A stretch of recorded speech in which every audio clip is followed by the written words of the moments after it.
Hello everyone, welcome to Krishna coaching centre class 11th history. और यहाँ पर हम देख रहे हैं अपना चैप्टर नंबर 10। ये चैप्टर नंबर 10 में हम ऑलरेडी देख चुके हैं कि किस तरीके से जो यूरोपियंस थे उन्होंने अमेरिका में कब्जा किया, वो अमेरिका आए। अब भैया अमेरिका में तो क्या हुआ, अमेरिका वालों ने ले ली उनसे आज़ादी। ठीक। अब उसके बाद उनको एक जगह की ज़रूरत थी, तो अब उन्होंने बीच में ही अटैक कर दिया ऑस्ट्रेलिया पे। अब ऑस्ट्रेलिया भी एक कॉन्टिनेंट है पानी के बीचों बीच। अब एज एन अमेरिका जो ह्यूमन हैबिटेशन था ऑस्ट्रेलिया में वो लॉन्ग हिस्ट्री है। अब वहाँ पे एक टर्म दिया जाता है एब ऑरिजिन्स। एब ऑरिजिन्स का मतलब क्या था, वो लोग जो लगभग 40,000 साल पहले या उससे भी पहले ऑस्ट्रेलिया आके रहे होंगे। अब वो कहाँ से आए थे, ये न्यू ग्विनिया से आए थे और ये ऑस्ट्रेलिया से लैंड ब्रिज से कनेक्टेड थे।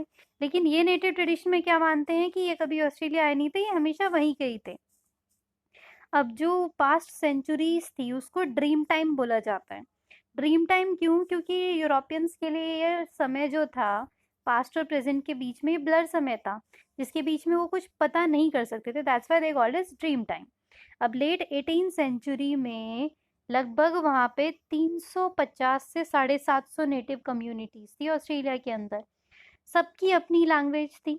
मतलब अगर आप आज भी देखो तो 200 से ज़्यादा लैंग्वेजेस जो हैं वो बोली जाती हैं।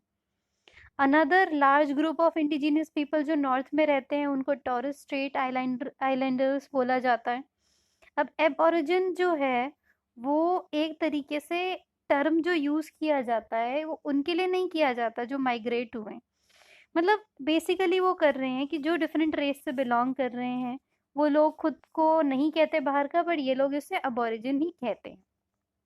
लगभग वो ऑस्ट्रेलिया का 2.4% ऑफ ऑस्ट्रेलियन पॉपुलेशन का हिस्सा है। अब ऑस्ट्रेलिया के स्पार्सली पॉपुलेटेड, यानी कि जगह जगह पॉपुलेशन उसका फैला हुआ है। और मोस्ट ऑफ द टाउन्स कहाँ पे, कोस्ट पे। कोस्ट क्या होता है? जो किनारा होता है, पानी का किनारा, जहाँ पे ब्रिटिश फर्स्ट अराइव हुए थे 1770 में। क्योंकि जो बीच का ऑस्ट्रेलिया का एरिया है ना वो बहुत ही सूखा डेजर्ट है और उस डेजर्ट एरिया में रहना जो है वो बहुत मुश्किल है। ये देखिए, दिस इज ऑस्ट्रेलिया, बीच में ये डेजर्ट है, चारों साइड ओशन है और ओशन के किनारे ही आप ये देखिए जो कंट्रीज है। पर्थ वहीं पे सिचुएटेड है, मेलबोर्न वहीं है, सिडनी वहीं है, कैनबेरा जो कि ऑस्ट्रेलिया का कैपिटल है वो वहीं पे सिचुएटेड है। ये साइड में न्यूजीलैंड भैया है हमारे छोटे से।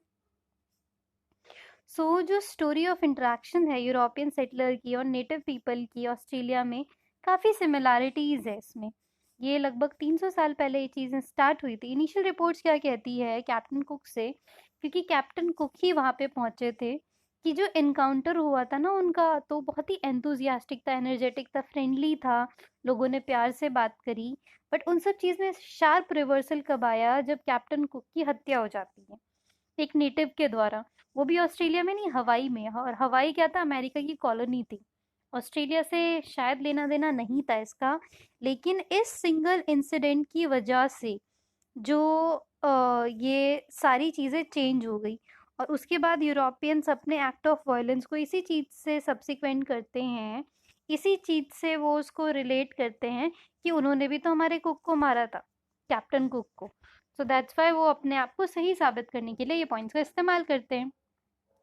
अब डिस्क्रिप्शन ऑफ सिडनी एरिया कैसा था 1790 में, तो जो एब ओरिजिनल प्रोडक्शन था वो ड्रामेटिकली डिस्टर्ब किया गया ब्रिटिश के प्रेजेंस के द्वारा। यानी कि वहाँ पर जो जिस टाइप से खेती होती थी, जिस टाइप से काम होता था, उसको बहुत बुरी तरीके से डिस्टर्ब कराया गया ब्रिटिश के द्वारा। मतलब वहाँ पे अराइव होते हैं थाउजेंड्स ऑफ हंग्री माउथ्स, भूखे लोग। भूखे लोग किसके लिए यूज हुआ? यूरोपियंस के लिए। और उसके बाद और हंड्रेड्स आते जाते हैं, जिसकी वजह से लोकल फूड रिसोर्सेज पे बहुत प्रेशर पड़ता है। मतलब उनका बिहेवियर ऐसा नहीं था जितना कि ऑस्ट्रेलियन लोग वहाँ पे जो ऑलरेडी नेटिव लोग थे वो बिहेव करते थे। वो लैंड को सेक्रेड मानते थे, वो पेड़ पौधों की रक्षा करना चाहते थे, जानवरों को उतना नुकसान नहीं पहुंचाते थे। बट इनका बिहेवियर बहुत ही वायलेंट था। मतलब वो इनएक्सप्लिसिबल था, वो जानवरों को मारते थे, वो कहीं पर भी घर बना देते थे, बीज से वो हनी गैदर करते थे, कितने भी ट्रीज बिना किसी रीजंस के काट दिया करते थे। तो ये सारी चीजें उन बेचारे लोगों को समझ में ही नहीं आती थी कि ये चीज हो तो हो कैसे। So that's why there were very much confusion. So अब हम ऊपर क्या देख रहे थे कि जो वायलेंस था यूरोपियन का ऑस्ट्रेलियन के प्रति बहुत ज़्यादा हो गया था। दे डिड नॉट फोरसी कि 1920th सेंचुरी में लगभग उनमें से 90% लोग डाई हो जाएंगे, ताकि क्योंकि वो जर्म से एक्सपोज हो जाएंगे, उनके लैंड्स चले जाएंगे, बैटल्स होगी उनके अगेंस्ट सेटलर्स में। वो उस चीज़ को नहीं समझ पा रहे थे। उनके लिए चीज़ स्टार्टिंग थी जो शायद फ्रेंडली थी भी, शायद फ्रेंडली नहीं भी थी। अब जो एक्सपेरिमेंट था जिसके अंदर यूरोपियन ब्राज़ील के अंदर पुर्तगीज़ के साथ सेटल होने का कोशिश कर रहे थे, बट वहाँ पे जो नेटिव लोग थे वो बहुत ही वायलेंट हो गए। मतलब उन्हों वो ऑब्वियस सी बात है, आपसे अगर कोई ज़मीन आपकी लेना चाहे तो आप वायलेंट हो गए, बड़े हैप्पी हो गए, तो ऑब्वियस सी बात है वायलेंट ही हो गए। तो ब्रिटिश ने अडॉप्ट किया सेम प्रैक्टिस कहाँ पे, अमेरिकन कॉलोनीज़ में, जब तक कि वो क्या नहीं हुए, इंडिपेंडेंट नहीं हुए। अब उन्होंने वही चीज़ ऑस्ट्रेलिया में कंटिन्यू कर दी। मतलब वो क्या करा करते थे कि जो भी इंग्लैंड के अंदर जैसे उनकी जेल भर जाती थी या स्लेव्स के लिए जगह नहीं होती थी, तो उनको ऑफर किया करते थे कि आप जाके इस कॉन्टिनेंट पे शिफ्ट हो जाओ। वो उनको कोई पैसे वैसे नहीं देते थे, बट जो अब लोग थे, ऑब्वियस सी बात है, जेल से अच्छी लाइफ तो किसी ऐसे कॉन्टिनेंट पे है जो कि अबैंडन्ड है। तो उस कॉन्टिनेंट पे जाते थे और वहाँ पे जो सेटलर्स होते थे उनकी जगह छीन के वहाँ पे रहने लगते थे। उनके लिए कोई बुरी चीज़ नहीं होती थी। अब जो इकोनॉमिक डेवलपमेंट था ऑस्ट्रेलिया का यूरोपियन सेटलमेंट के अंदर, वो सेम नहीं था अमेरिका के जैसा। यहाँ पे क्या था कि वास्ट शीप फार्म्स थे, माइनिंग स्टेशंस थे, ये सब को स्टैब्लिश कराया गया बहुत सारी लेबर के साथ। उसके बाद वाइन यार्ड्स, वीट फार्मिंग, सब कुछ कराया गया। धीरे धीरे अब कंट्री प्रॉस्पेरस होनी शुरू हो गई। अब जब जो यूनाइटेड स्टेट्स था वो बन गया, और तो इन्होंने भी क्या देखा कि हाँ भाई, हम भी इस चीज़ पे वर्क कर सकते हैं। तो उन्होंने भी अपने आप को यूनाइटेड करने का काम किया और न्यू कैपिटल उन्होंने बिल्ड किया ऑस्ट्रेलिया में 1911 में। पहला जो नाम सजेस्ट किया गया था वो था वुलवीट गोल्ड। बाद में इसका नाम कैनबेरा रखा गया। कैनबेरा का मतलब क्या होता है? कैनबेरा आया है काम्बेरा वर्ड से, जिसका मतलब होता है मीटिंग प्लेस, जहाँ पे लोग मिलते हैं। कुछ नेटिव्स को फार्म्स में एम्प्लॉय करते थे। और जो कैसी कंडीशन होती थी, बड़ी हार्श होती थी, स्लेवरी से ही थोड़ी सी डिफरेंट होती थी। बाद में वहाँ पे चाइनीज इमिग्रेंट आ गए जो उनको चीप लेबर देने लग गए। लेकिन जो वहाँ पे लोग थे उन्होंने वहाँ पे चाइनीज इमिग्रेंट्स को हटा दिया। क्यों हटा दिया? क्योंकि उनको ये लगा कि कहीं ये नॉन वाइट लोग, ये डार्क लोग आके बहुत सारे नंबर्स में यहाँ पे सेटल ना हो जाए। तो उन्होंने चाइनीज जो इमिग्रेंट्स है उसको वहाँ से हटा दिया। अब विंड ऑफ चेंज, यहाँ पर भी चेंज आना शुरू हुआ। 1968 में जो पीपल थे बहुत ज़्यादा इलेक्ट्रीफाइड हुए, बहुत ज़्यादा एनर्जी आई उन पे। किसका लेक्चर सुन के? Anthropologist W.E.H. स्टेनर का लेक्चर सुन के। उन्होंने क्या टाइटल रखा था? The great Australian silence.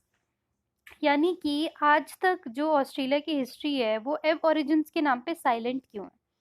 मतलब ऐसा क्या हो गया कि आपका जो अपना कल्चर था, अपनी कम्युनिटी थी, अपना unique way of understanding nature and climate था, उसका कोई हिस्ट्री ही नहीं है। अब इससे लोगों को बड़ा शौक लगा भाई, उनको सच लगा कि हाँ, हमारा तो कोई अपना इतिहास ही नहीं है। तो जो ऑस्ट्रेलिया की हिस्ट्री हमने सो कॉल्ड कैप्टन कुक की डिस्कवरी से ही स्टार्ट करी है। तो उसके बाद इस चीज़ पे काफ़ी वर्क होना शुरू हुआ। जो गैलरीज थी नेटिव आर्ट की वो सजाई गई, म्यूजियम को इनलार्ज किया गया, एक्सप्लेनिंग नेटिव कल्चर ऐसा कुछ करके रूम्स बनाए गए। उसके बाद अपने कल्चर को उन्होंने और बढ़ावा देने की कोशिश करी। 1974 से ऑस्ट्रेलिया के अंदर मल्टीकल्चरलिज्म पॉलिसी को अडॉप्ट किया गया, जिसने इक्वल रिस्पेक्ट दिया सारे कल्चर्स को, सारे नेटिव कल्चर्स को। और जो इमिग्रेंट्स आए थे ऑस्ट्रेलिया से, सॉरी यूरोप से, एशिया से, उनको भी, जो ऑलरेडी वहाँ पे लोग रह रहे थे उनको भी, उन सबको उन्होंने ये सारी इज्जत दी।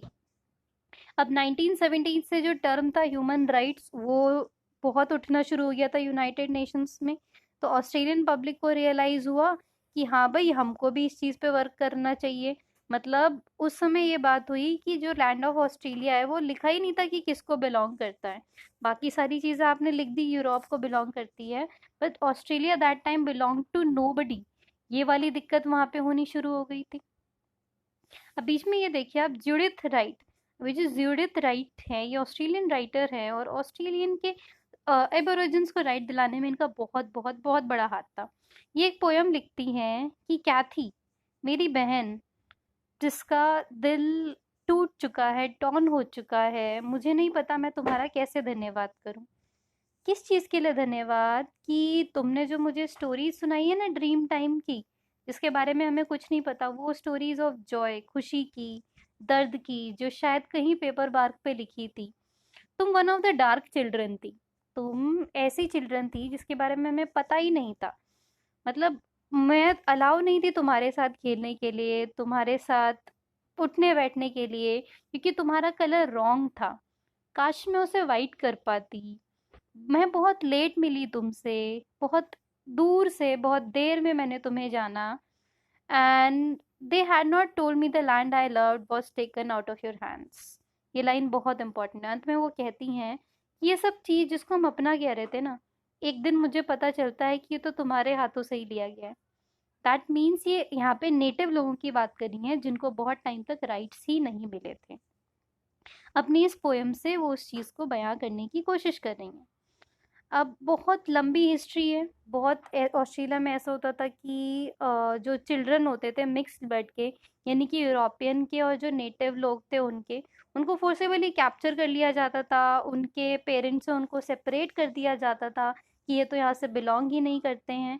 बाद में जाके इस चीज़ पे बहुत बहस हुई थी, बहुत सारी चीज़ें हुई थी, और उसके बाद उनको जो राइट्स देने की बात करी थी। एजिटेशन से इंक्वायरीज हुई और दो इम्पॉर्टेंट डिसीजन हुए। पहला कौन सा डिसीजन हुआ कि जो वहाँ पे नेटिव है उनका एक स्ट्रॉन्ग हिस्टोरिक बॉन्ड है उस लैंड के साथ जो उनके लिए सैक्रेड थी और जिसको उन्हें रिस्पेक्ट करना चाहिए। और सेकंड क्या चीज़ थी कि जो पास्ट है उसको अंडर नहीं किया जा सकता। बट यूरोपियंस को पब्लिक अपॉलोजी की ज़रूरत है। मतलब वो जो लोग हैं पब्लिक अपॉलोजी करेंगे उन चिल्ड्रन से जिनके साथ उन्होंने अनजस्टिस किया है और वाइट और सो कॉल्ड कलर्ड पीपल को अपार्ट किया है। So this was all about this chapter. Chapter number 10 हमारा खत्म होता है। अब कल से हम स्टार्ट कर देंगे अपना नया chapter, chapter number 11। That is the last chapter of the book. So I hope आपको ये चैप्टर क्लियर है। अगर आपको कोई भी कंफ्यूजन या क्वेरी है तो आप हमसे कमेंट सेक्शन में पूछ सकते हैं। I will try to answer each and every query as soon as possible. So thank you so much. Meet you all in my next video. Thank you.